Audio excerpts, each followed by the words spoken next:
This is Chris Kell with a simple demonstration of a few exercises and concepts we utilize in our Phase 1 stability level. Now for Phase 1, the goal is to teach key skills necessary to really get the proper effect with core training.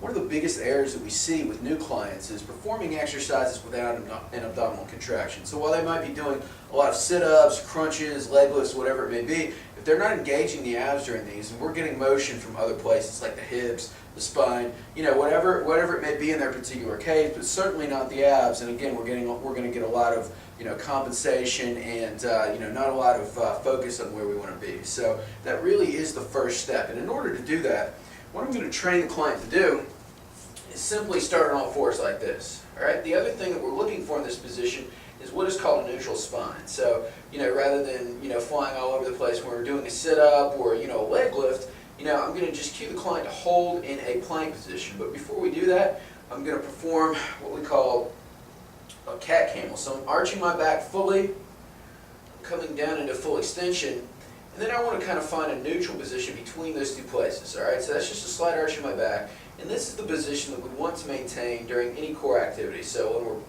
performing planks, when we're performing sit-ups, whatever it may be, maintaining this neutral spine with a contraction of our abs is going to ensure that we get motion, or that we get kind of the abdominal contraction doing most of the work. Once the client has this position, I'm just going to cue them to press into the ground. All right, I feel my abs tighten, and I'm going to tell them to lock it in. All right, what we can do to kind of teach this during sort of the exercise that we're doing is actually place a water bottle or a pillow or just something on their back to get them to kind of feel this position. If they start to arch or dip down, obviously the vector behind them is going to change, so that's going to help us out. Now from here, what I'm going to cue the client to do is just come up into a plank position, really tighten their abs, and just hold here. All right, the goal is to just hold in the static position for 30 seconds, just pressing down on the ground, just tightening their abs. Should still be able to breathe, but I cue the client to press down on the floor and tighten the abs as if they're being poked in the gut. All right, once they possess the ability to do this, we're going to go right into some core planking circuits. All right, and an example of two of those, what we're going to do is perform each of these for 30 seconds. All right, so we're going to incorporate a little bit of movement. I'm going to ask you to come up into a push-up position. Simply walk out with your hands and just keep the back flat. All right, so I'm just going to perform 5 reps here. We'll say that's 30 seconds. And again, the goal is just to stay up and keep my back flat. What I'm trying to do is resist movement of the extremities. So minimize rotation of my torso, try to keep things flat like a table. At the same time, I'm really feeling my abs contract and be fatigued to kind of maintain this position.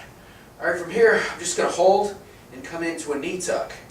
So I've got kind of the upper portion. All right, now I'm increasing sort of the endurance demands. All right, I've been in this position for about 30 seconds now. I'm going to go to 60 seconds.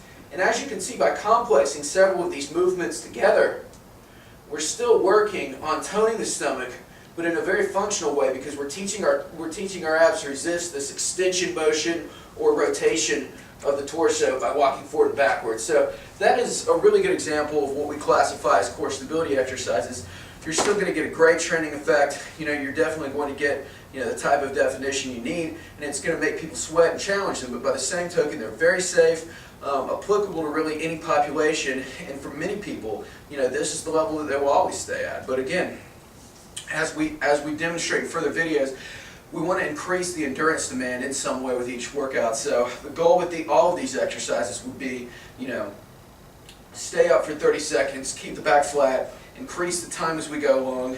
By the end of the cycle, maybe we're doing 50-second holds where we're walking out or tucking our knees in.